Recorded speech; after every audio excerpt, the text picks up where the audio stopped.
Pois bem, então vou continuar. O que eu falei a princípio não é tão importante, né? Então, pois bem, então a ideia é que, ponto um, né? A escolha da bibliografia. Encontrei um texto escrito pelo Bianconi, que é um professor da USP, escrito de tal modo que levanta essa questão da construção do argumento lógico a partir de pressupostos filosóficos, né? E depois dessa construção é, que vem da simbologia do argumento no final do século XIX e surge daí, né, a possibilidade, inclusive, da linguagem de máquina, por causa desse pressuposto de simbolizar o argumento, né, de mecanizar o argumento. Então, isso tanto funcionou para criar uma estrutura simbólica para a argumentação lógica, quanto funcionou para criar uma estrutura mecânica para que funciona como um argumentador lógico. Então, a estrutura lógica ela inaugura esse pensamento da construção de máquinas, como também da construção simbólica de representações lógicas, que seria as classes, né, os tipos de classes. Nós não vamos chegar a estudar coisas tão avançadas.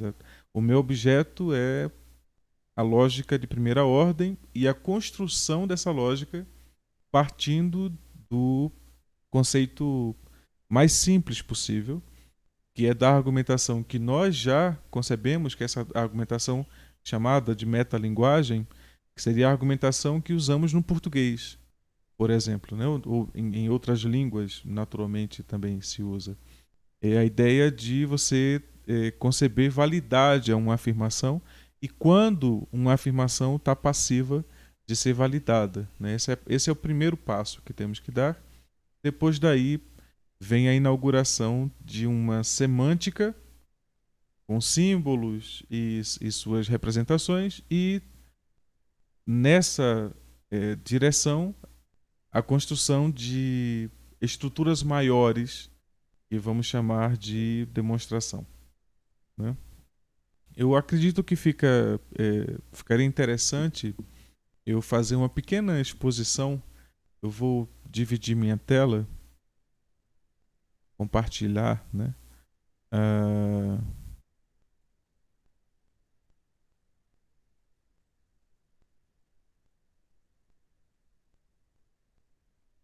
então, ao usar aqui o Paint, se vocês estiverem tendo problema, vocês me falam, tá? Eu vou deixar vocês aqui do lado. É,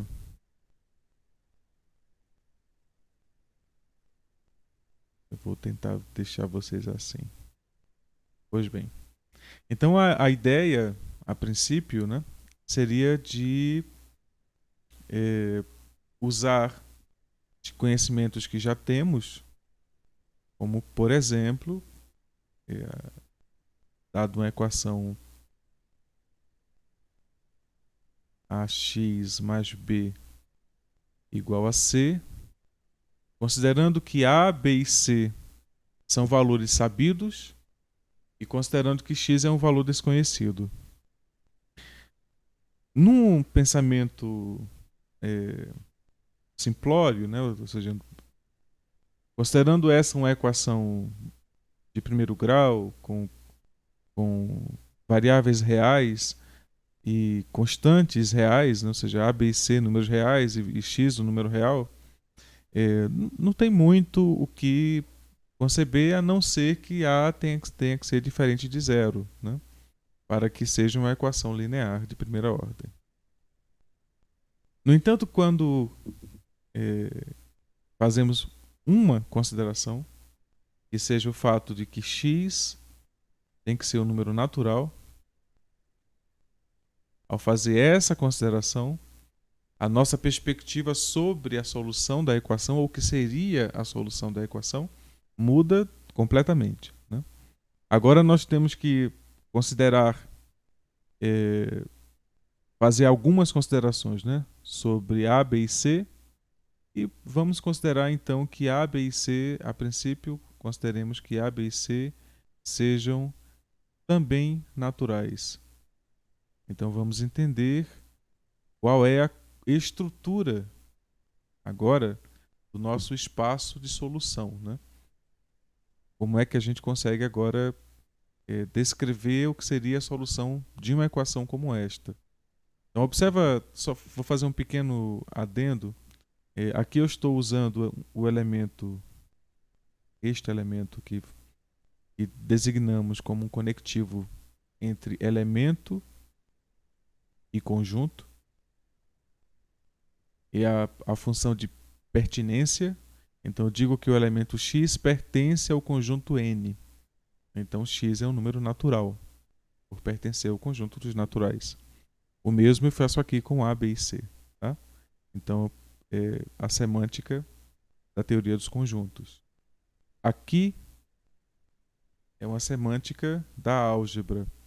Esse símbolo aqui significa multiplicação, este símbolo adição, e este símbolo seria um conectivo de igualdade, né?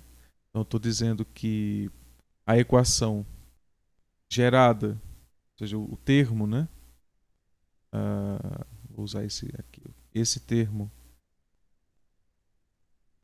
algébrico, A, multiplica um valor desconhecido, x, somado com um valor conhecido, b, gera um número que eu vou chamar de d. E eu estou dizendo que d deve ser igual a c.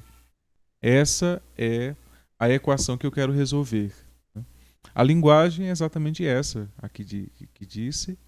Então, eu estou querendo considerar valores para A, B e C naturais. A vai multiplicar uma variável natural x, vai somar, esse resultado vai somar com o número natural b, gerando o número d, e eu quero que esse número d seja igual ao número c. A, B e C são números arbitrários que eu concebo conhecer a priori. Então nós temos já a ideia de que há um conjunto de coisas que nós vamos considerar a priori e há um conjunto de coisas que nós vamos considerar a posteriori. Essa é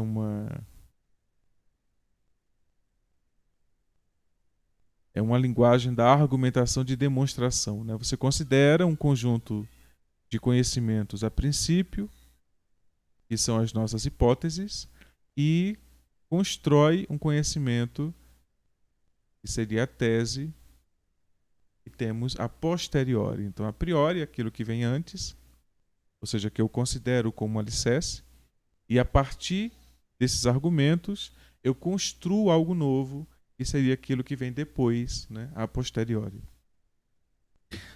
Então, a priori, eu tenho A, B e C, são números naturais. Essa determinação de que tanto A, B e C são números arbitrários, isso pode causar o impacto de que, a impressão, né, de que essa equação é uma equação de 4 variáveis, né? Quando não é. É a equação de uma variável. O fato de eu não precisar determinar a princípio valores para A, B e C é a possibilidade de compreender as constantes como um valor arbitrário, né? Ou seja, arbitrário porque eu posso escolher qualquer valor a princípio. E x é o valor a se saber, aquele que enquadra-se nessa estrutura de equacionada, né? Então a equação, a palavra equação, né? Vamos fazer isso algumas vezes. A palavra equação, ela pode ser compreendida como igual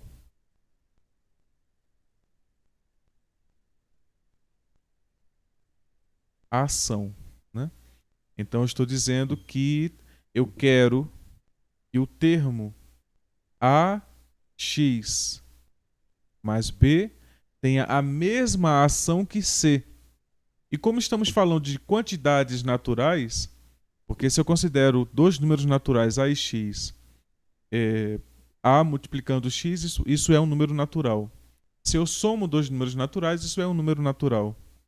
Então, estou querendo dizer que D tenha a mesma ação que C. Como estamos falando de quantidades naturais, então eu quero que os seus valores sejam iguais. Essa é a interpretação que podemos dar à equação, né? Vamos tentar, então, usar estruturas algébricas, aritméticas, para tentar desvendar o quanto é impactante essa afirmação aqui, essa restrição, né, de que x é uma variável natural. Então vamos aqui tentar descrever o que acontece quando eu considero que x é natural, considerando que a, b e c também sejam, né? Então vou reconsiderar a equação aqui. Ax mais b igual a c. E vou fazer a primeira coisa que podemos tentar fazer à medida que o que eu quero saber é o valor desconhecido x. O que eu faço para isso é tentar isolar o valor de x de uma forma primária. Isso faz com que eu escreva x em função dos valores dos coeficientes constantes ou seja, que são os constantes, né, da equação. Então, o que eu quero fazer é escrever x em função de a, b e c. Então, vamos fazer a primeira coisa, que é trazer o b para o segundo membro. Para isso, o que eu faço é subtrair b de ambos os termos. E agora o que eu ganho é, como resultado, a equação ax igual a c menos b. Vejam que a partir dessa ação, né, de subtrair o primeiro termo por b e subtrair o segundo termo por b, eu fiz uma contravenção a princípio, porque eu não tenho a segurança de que isso aqui seja um número natural. Eu não tenho essa segurança. Então eu tenho que fazer a seguinte restrição: C tem que ser maior do que B. Com essa restrição de que C é maior do que B, então eu garanto que C menos B é um número natural. Ao fazer isto, agora eu tenho essa equação fazendo sentido. Então, tanto A quanto C menos B são números naturais. Agora o que eu posso fazer é inverter o processo de multiplicação, e eu faço isso dividindo ambos os termos pelo mesmo número, nesse caso o número que multiplica, né? Então, ao fazer o quociente por A do primeiro termo e por A para o segundo termo, eu encontro a equação x igual a c menos b sobre a. Agora nós temos um outro problema. Se x tem que ser um número natural, isso implica que c menos b tem que ser igual a vezes um número k, onde k é um número natural. Onde k é um número natural. Mas escrever isso significa dizer que A divide C menos B. Ora, esse tipo de condição, primeiro essa condição aqui, né, é uma condição sem a qual nós não temos garantia de que C menos B seja natural, e, portanto, A vezes X não seria natural, já não teríamos solução a partir daqui, né? Se C não for maior do que B, nós não temos solução para a equação. C tem que ser maior que B. Além disso, A tem que dividir C menos B. Com essas duas condições, encontramos a solução para a equação na forma x igual a C menos B sobre A. Mas vejam aí que eu tenho duas condições, né? Então, a condição 1 é que C menos B seja natural, mas os números naturais são todos maiores que zero, né? Então, isso implica que C menos B é maior que zero, ou igual a zero, né? O que implica que C é maior ou igual a B. Vamos considerar a condição dessa forma, como consideremos os naturais com o zero. A condição 2 é que C menos B quocientado por A também tem que ser um número natural, para que x, como solução, seja um número natural. Isso significa que C menos B tem que ser igual a A que multiplica uma constante K. Desculpa, um valor natural K. Né? O que implica que A divide C menos B. Né? Então, essas são as duas condições.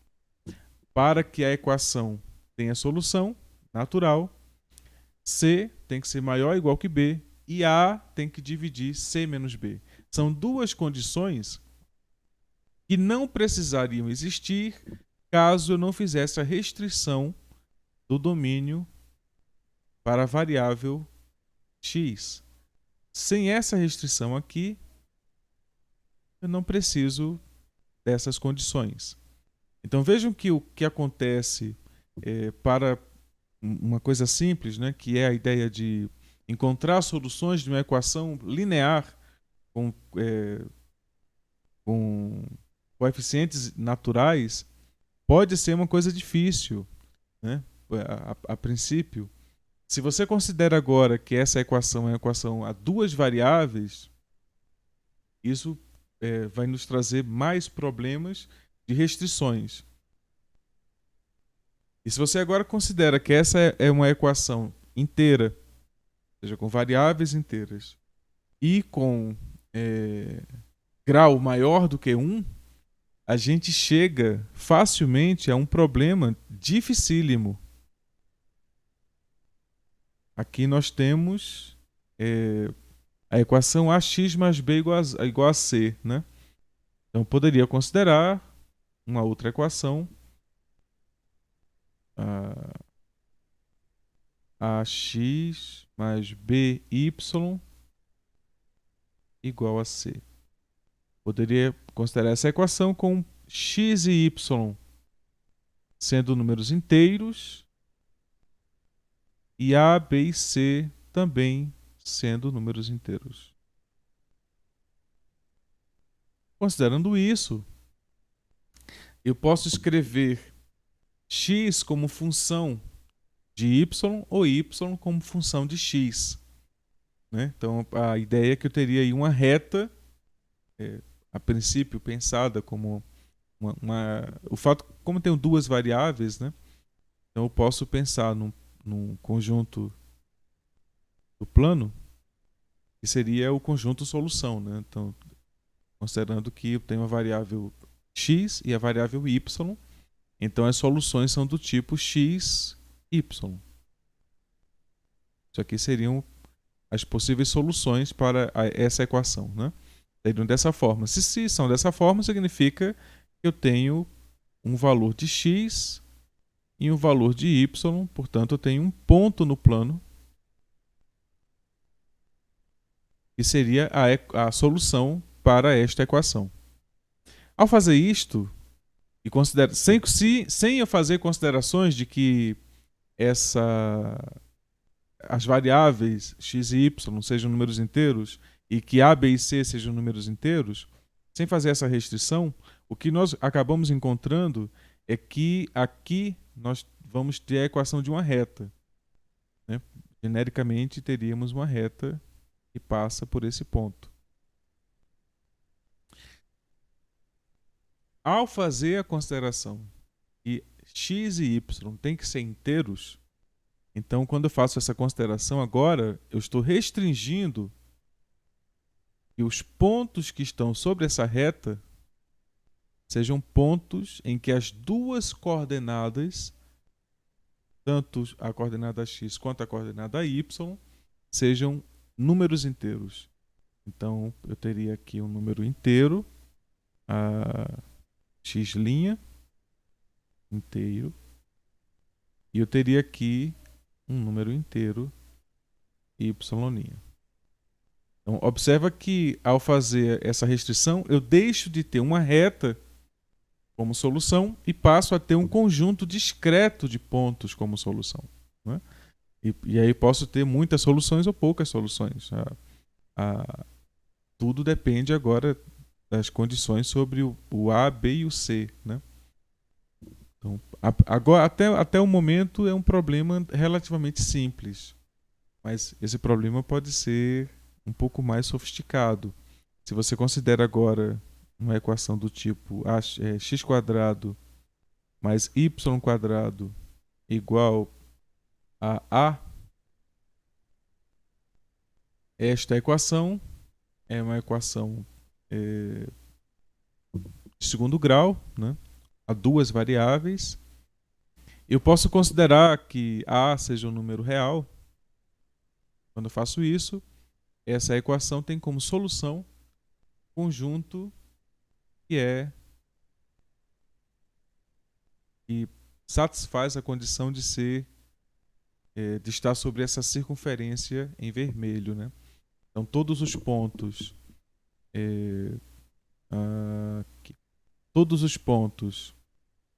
que são solução, todos os pontos x, y que são solução dessa equação formam, né, as coordenadas de algum ponto P que estão sobre a circunferência de raio raiz de A.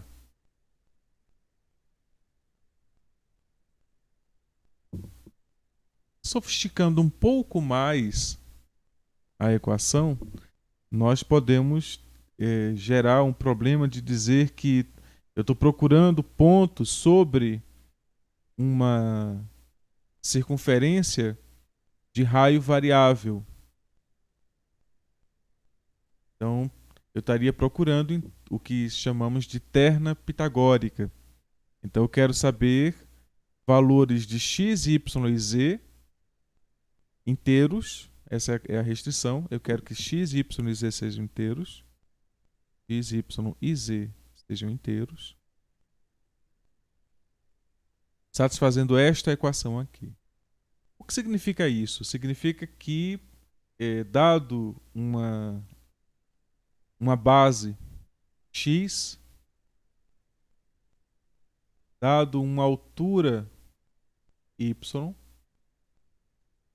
eu quero que a hipotenusa z, dado uma base x inteira, dada uma altura y inteira,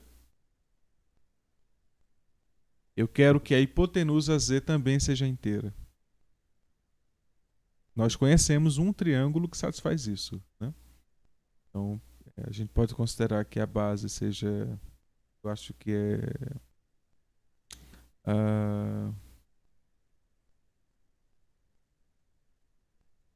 me fugiu completamente agora. A primeira terna pitagórica, eu acho que é 2, 3, 5, né?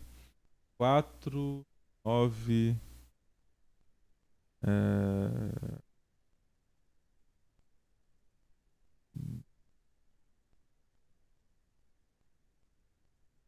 3, 4, então 9, 16, isso, 25. 3, 4, 5, né? Então, se eu considero a base 3, a altura 4, a hipotenusa pode ser 5. Né? Então, tá aí um exemplo. Obrigado, Pablo. Tá aí um exemplo de um conjunto de inteiros que satisfazem essa restrição, né? E agora, se a gente... Como essa condição aqui, a gente chama ela de holomorfa, né? Ou seja, homogênea, desculpa. Se você multiplicar pela mesma constante a variável x, a variável y e a variável z, a equação continua valendo, né? Então, se eu chamo, por exemplo, x barra, se eu chamo de lambda x, y barra, se eu chamo de lambda y e... Opa, acabou aqui o quadro. E z barra, eu vou escrever aqui em cima. Se eu chamo isso de lambda z, então é natural que x barra ao quadrado mais y barra ao quadrado seja igual a z barra ao quadrado, né? Então, se você tem uma terna pitagórica, você tem várias ternas pitagóricas, né? Basta multiplicar essa terna pitagórica por um número natural lambda, né? Lambda sendo um número natural. Na verdade, pode ser inteiro, né? Então, um inteiro positivo, vamos considerar assim, já que estamos falando de medidas de lados de triângulos, né? Então, significa que se eu multiplicar todos os lados desse triângulo pela mesma constante, eu vou ter um outro triângulo.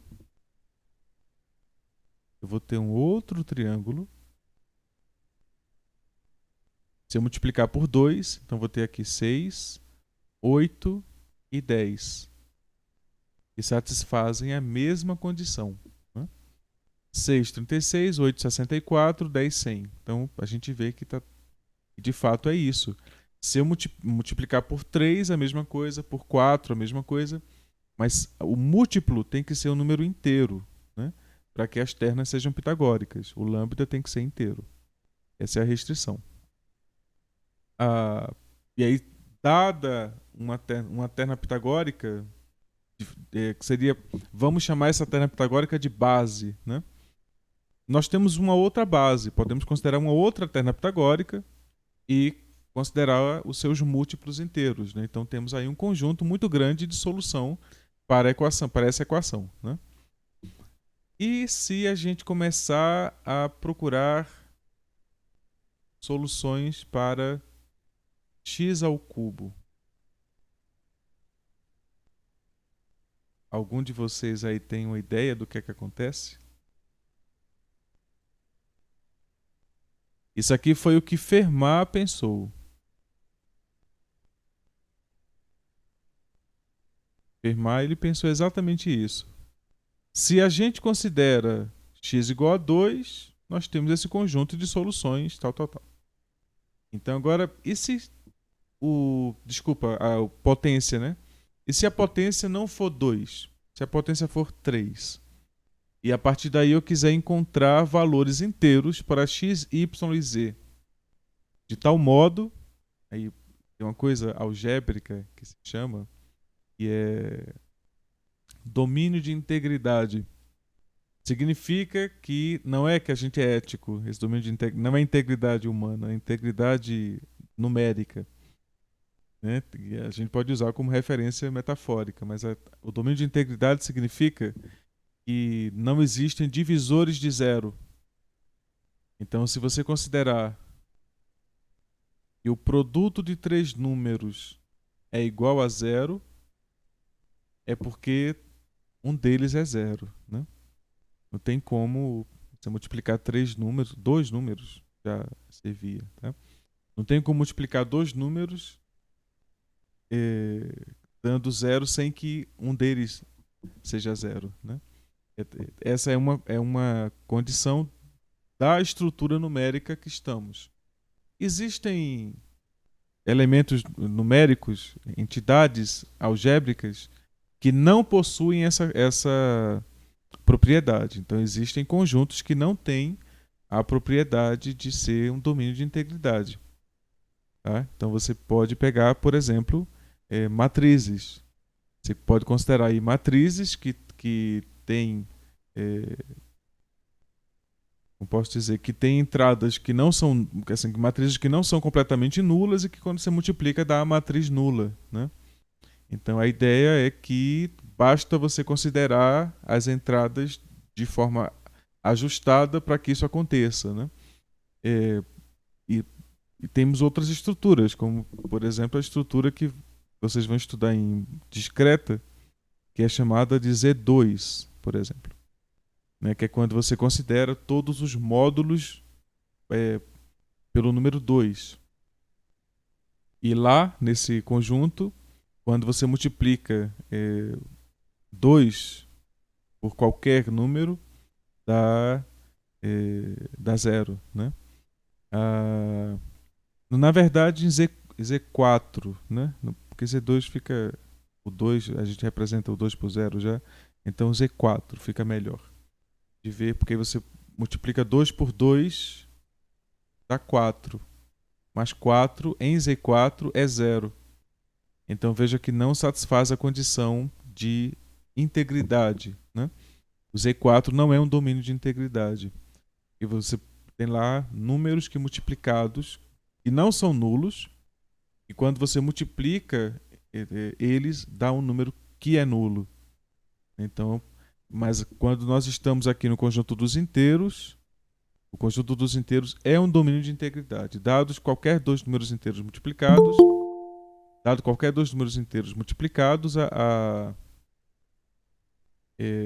o produto deles vai dar zero apenas se eles forem nulos.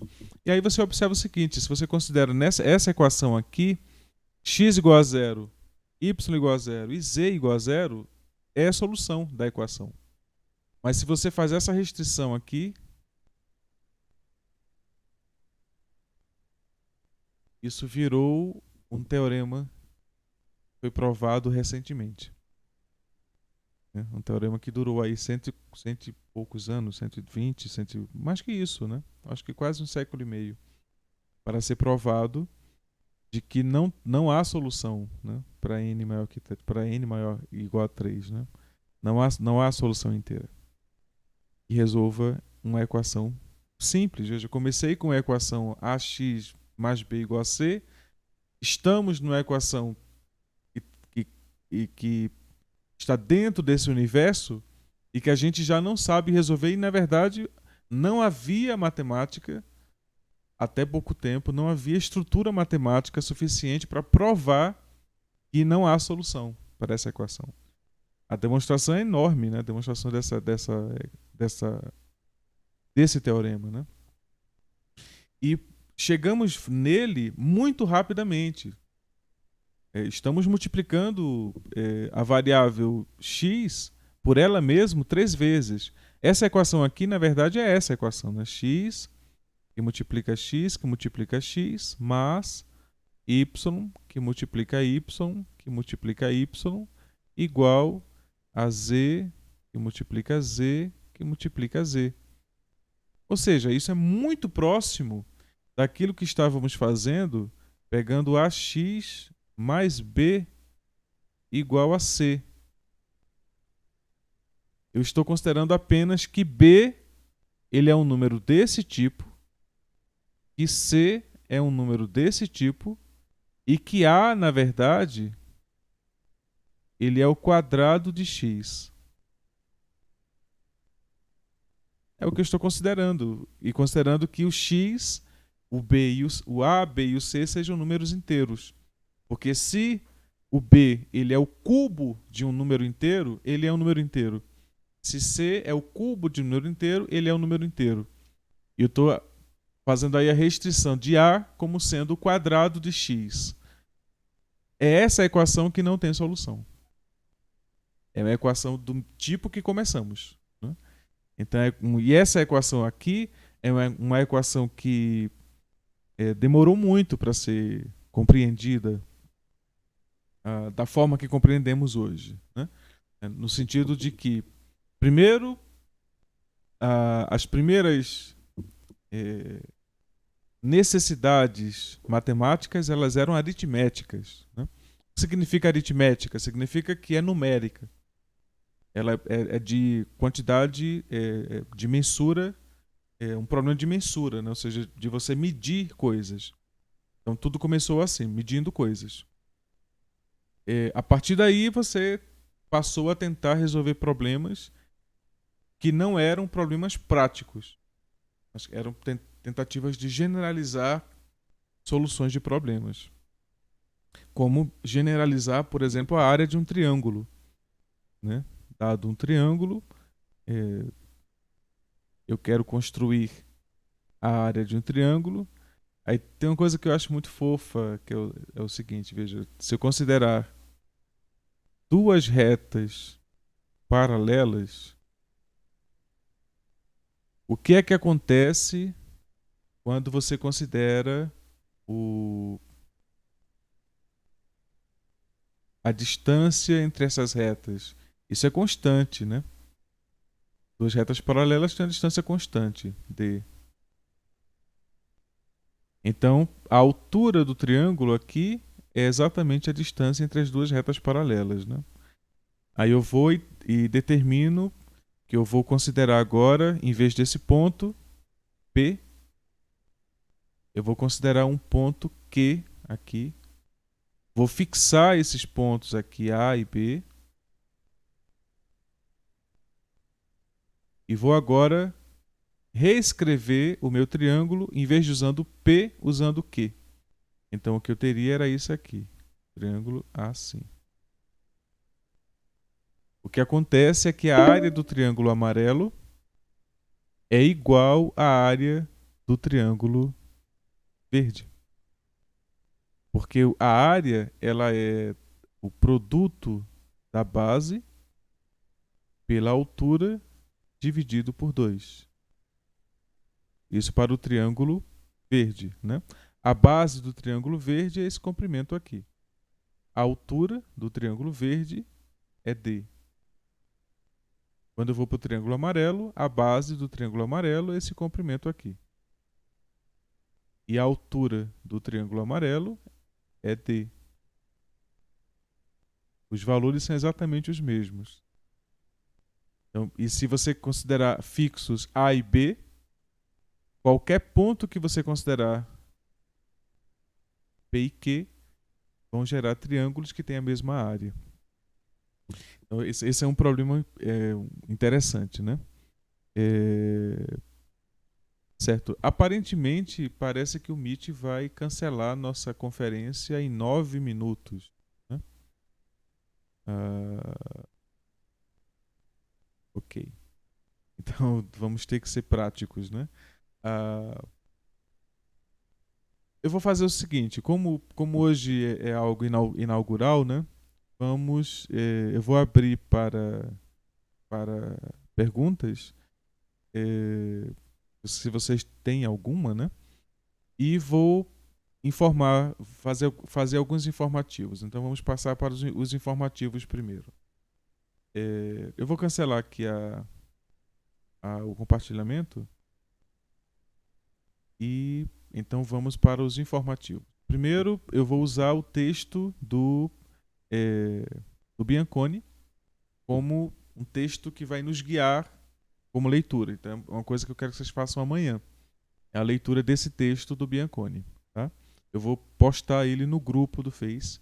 Esse grupo do Face vai ser nossa plataforma de comunicação.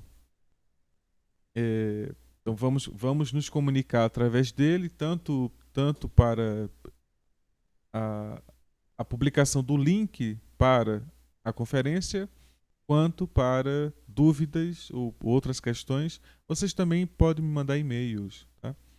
Meu e-mail está no site da UFAP, né? Mas jassonilo.oliveira@ufap.edu.br. Posso escrever aqui. Querem mandar e-mail?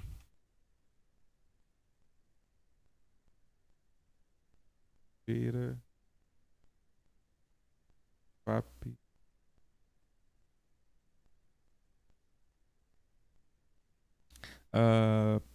Quiserem marcar alguma reunião, me mandem mensagens pelo e-mail ou aqui pelo grupo do Face, né? De forma privada. Se vocês quiserem que seja uma reunião pessoal e a gente conversa, tá, sobre a disciplina, né?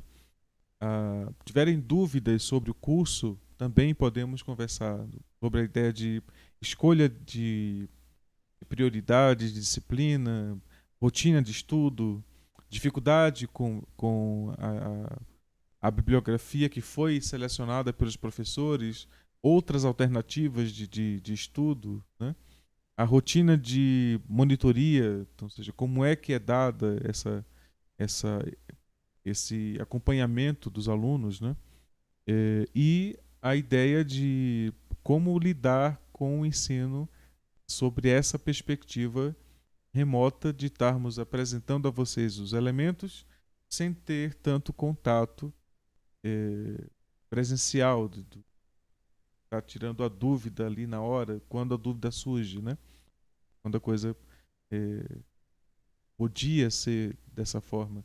Então temos que aprender a usar as ferramentas que temos agora e usar outros instrumentos para dinamizar o aprendizado e aproveitar esse intervalo entre as aulas para fazer leituras, fazer atividades que eu vou tentar passar para vocês, né? E nesse processo tentar criar uma rotina de ensino e aprendizado. Quem vai estar ensinando e aprendendo, aí é um conjunto de coisas que vai acontecendo. Às vezes eu aprendo, às vezes eu ensino. Às vezes vocês aprendem, às vezes vocês ensinam, né? Então, as avaliações estão no plano de ensino, como vão ser, tá? Eu vou fazer uma discussão mais abrangente sobre isso, então vou só dizer que as avaliações elas são feitas com a produção de um conjunto de soluções de problemas que vão ser propostos. Vão ser 3 avaliações, de 3 conjuntos distintos de problemas, propostos em períodos distintos, né? E além disso, vocês têm um tutor que vai acompanhar vocês na disciplina, que também vai fazer aí avaliações com vocês que vão valer algumas notas, né? Complementares às notas que eu vou atribuir. Além disso, a, a disciplina, ela, é, por ser uma disciplina de primeiro período, ela é uma disciplina que tem duplo caráter, né? De introduzir vocês ao curso, dar a vocês elementos que ratifiquem a escolha que vocês fizeram e de formar vocês de forma científica, dar a vocês o instrumento científico da prova, nesse caso, que é o elemento central da disciplina, né? Eu quero que vocês, ao final do curso, saibam argumentar identificar o que é uma proposição e argumentar sobre a prova da validade dessa proposição, né? Esse é o objetivo do curso. Se vocês, ao final, souberem fazer isso muito bem, então vocês vão ter aproveitado adequadamente o curso. E acaba que esse curso se imerge nos outros, né? Acaba se inserindo no curso de geometria, de cálculo e de programação que vocês estão fazendo, porque ele tem eh, eh, essa mabialidade, né? Vai entrando em outros cenários mais bem. Então, eu vou findar meu discurso por aqui, não só porque é para ser uma aula introdutória, né? E, e gostaria que vocês me dessem alguma, algum posicionamento, algum questionamento. Então fiquem à vontade para falar.